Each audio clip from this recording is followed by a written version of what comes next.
प्राण प्रतिष्ठा में रामलला के की मूर्ति देख भावुक हुए पीएम मोदी। श्रद्धेय मंच, सभी संत एवं ऋषिगण,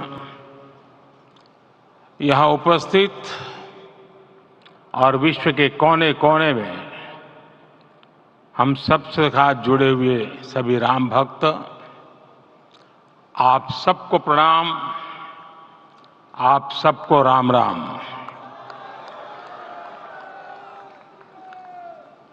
आज हमारे राम आ गए हैं।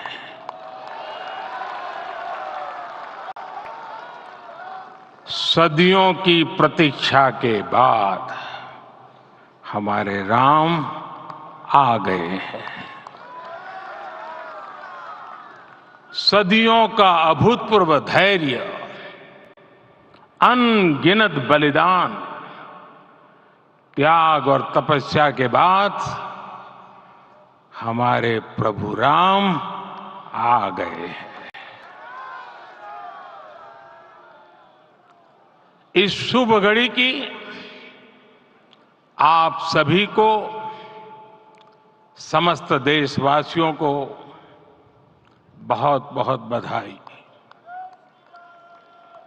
मैं अभी गर्भगृह में ईश्वरीय चेतना का साक्षी बनकर आपके सामने उपस्थित हुआ हूं। कितना कुछ कहने को है, लेकिन कंठ अवरुद्ध है। मेरा शरीर अभी भी स्पंदित है, चित्त अभी भी उस पल में लीन है।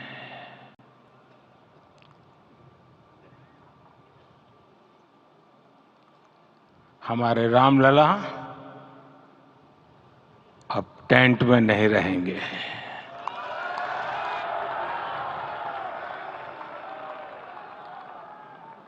हमारे रामलला अब इस दिव्य मंदिर में रहेंगे। मेरा पक्का विश्वास है, अपार श्रद्धा है कि जो घटित हुआ है, इसकी अनुभूति देश के, विश्व के कोने कोने में राम भक्तों को हो रही होगी। ये क्षण अलौकिक है, ये पल पवित्रतम है। ये माहौल, ये वातावरण, ये ऊर्जा, ये घड़ी प्रभु श्री राम का हम सब पर आशीर्वाद है। 22 जनवरी 2024 का ये सूरज एक अद्भुत आभा लेकर आया है। 22 जनवरी 2024 ये कैलेंडर पर लिखी एक तारीख नहीं, ये एक नए काल चक्र का उद्गम है।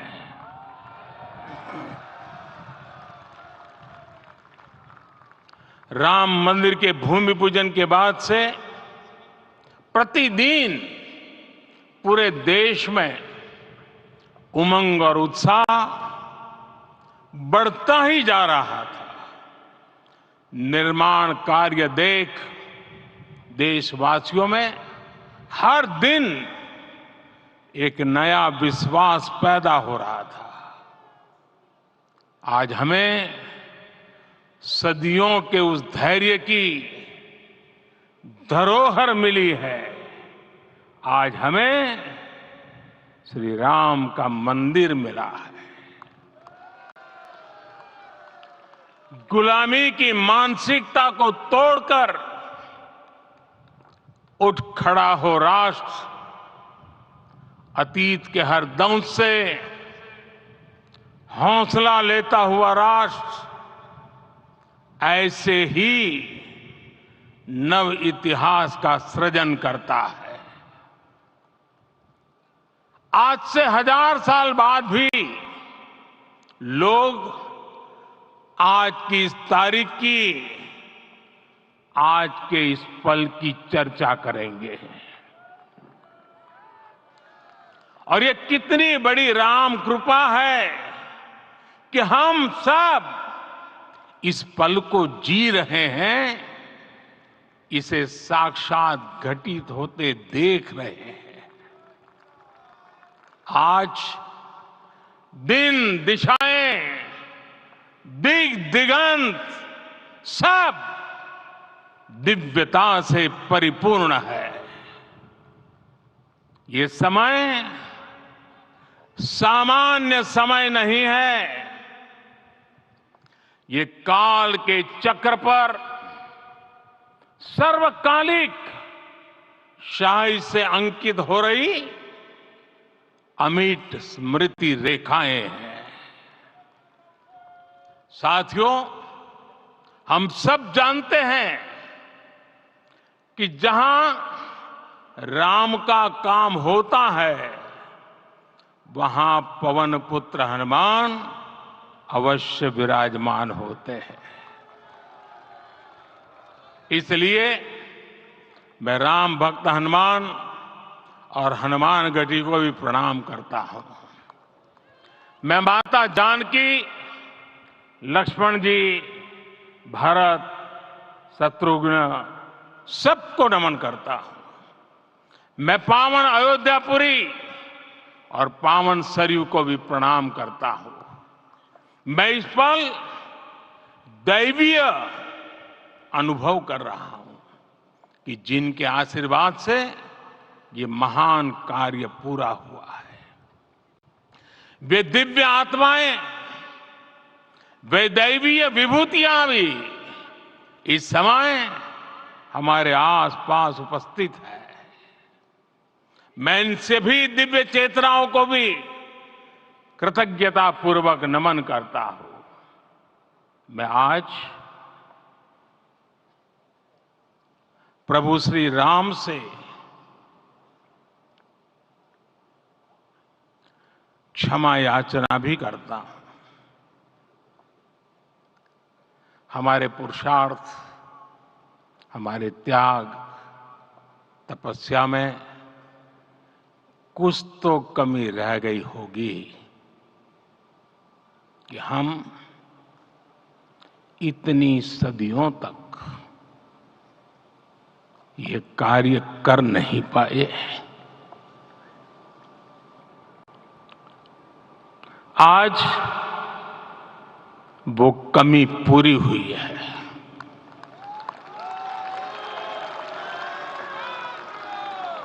मुझे विश्वास है प्रभु राम आज हमें अवश्य क्षमा करेंगे। मेरे प्यारे देशवासियों, त्रेता में राम आगमन पर पूज्य संत तुलसीदास जी ने लिखा है, प्रभु बिलो की हर से पुरबासी, जनित वियोग विपत्ति समनासी।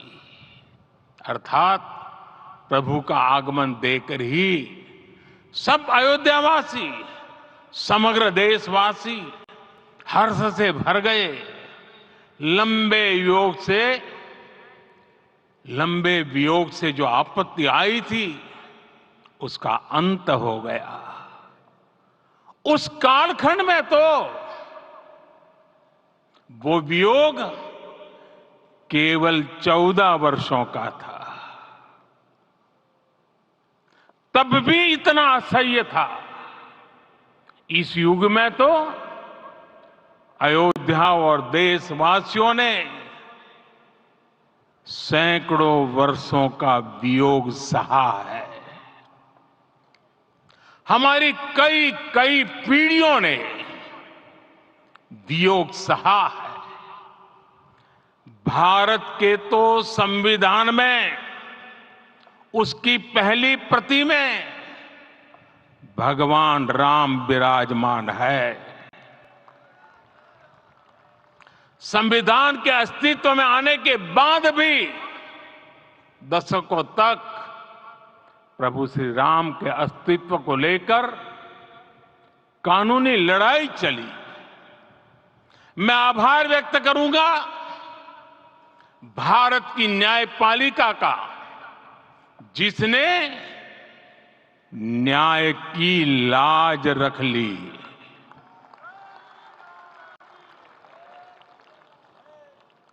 न्याय के पर्याय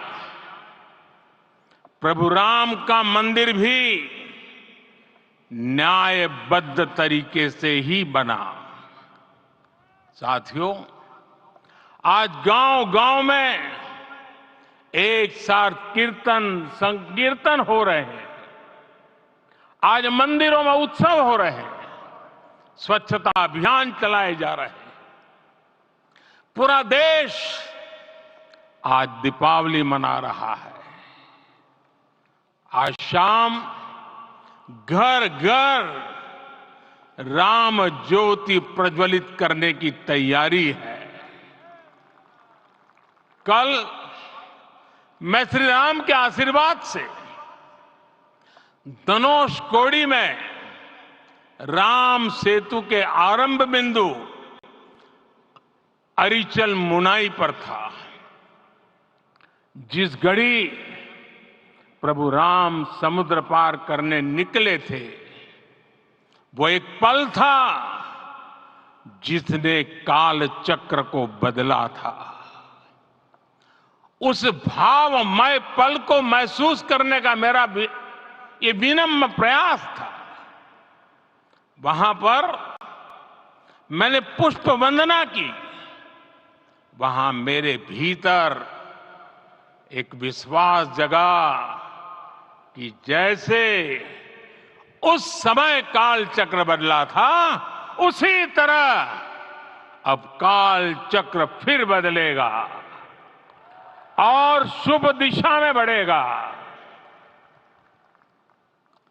अपने 11 दिन के व्रत अनुष्ठान के दौरान मैंने उन स्थानों का चरण स्पर्श करने का प्रयास किया जहां प्रभु राम के चरण पड़े थे। चाहे वो नासिक का पंचवटी धाम हो, केरला का पवित्र त्रिपायर मंदिर हो, आंध्र प्रदेश में लेपाक्षी हो, श्रीरंगम में रंगनाथ स्वामी मंदिर हो, रामेश्वरम में श्री रामनाथ स्वामी मंदिर हो, या फिर धनुषकोडी। मेरा सौभाग्य है कि इसी पुनीत पवित्र भाव के साथ मुझे सागर से सरयू तक की यात्रा का अवसर मिला। सागर से सरयू तक हर जगह राम नाम का वही उत्सव भाव छाया हुआ है। प्रभु राम तो भारत की आत्मा के कण कण से जुड़े हुए हैं। राम भारतवासियों के अंतर मन में विराजे हुए हैं। हम भारत में कहीं भी किसी की अंतरात्मा को छुएंगे तो इस एकत्व की अनुभूति होगी, और यही भाव सब जगह मिलेगा। इससे उत्कृष्ट, इससे अधिक देश को समायोजित करने वाला सूत्र और क्या हो सकता है। मेरे प्यारे देशवासियों, मुझे देश के कोने कोने में अलग अलग भाषाओं में रामायण सुनने का अवसर मिला है, लेकिन विशेषकर पिछले 11 दिनों में रामायण अलग अलग भाषा में अलग राज्यों से मुझे विशेष रूप से सुनने का मौका मिला। राम को परिभाषित करते हुए ऋषियों ने कहा है, रमन्ते यस्मिन् इति रामः, अर्थात जिसमें रम जाए वही राम है। राम लोक की स्मृतियों में, पर्वत से लेकर परंपराओं में सर्वत्र समाये हुए हैं। हर युग में लोगों ने राम को जिया है। हर युग में लोगों ने अपने अपने शब्दों में अपनी अपनी तरह से राम को अभिव्यक्त किया है। और ये राम रस जीवन प्रवाह की तरह निरंतर बहता रहता है। प्राचीन काल से भारत के हर कोने के लोग राम रस का आचमन करते रहे हैं। राम कथा असीम है और रामायण भी अनंत है। राम के आदर्श, राम के मूल्य, राम की शिक्षाएं सब जगह एक समान है। प्रिय देशवासियों, आज इस ऐतिहासिक समय में देश उन व्यक्तित्वों को भी याद कर रहा है जिनके कार्य और समर्पण की वजह से आज हम ये शुभ दिन देख रहे हैं। राम के इस काम में कितने ही लोगों ने त्याग और तपस्या की पराकाष्ठा करके दिखाई है। उन अनगिनत राम भक्तों के, उन अनगिनत कार सेवकों के और उन अनगिनत संत महात्माओं के हम सब ऋणी हैं। साथियों, आज का ये अवसर उत्सवता का क्षण तो है ही, लेकिन इसके साथ ही यह क्षण भारतीय समाज की परिपक्वता के बोध का भी क्षण है। हमारे लिए ये अवसर सिर्फ विजय का नहीं, विनय का भी है। दुनिया का इतिहास साक्षी है कि कई राष्ट्र अपने ही इतिहास में उलझ जाते हैं। ऐसे देशों ने जब भी अपने इतिहास की उलझी हुई गांठों को खोलने का प्रयास किया,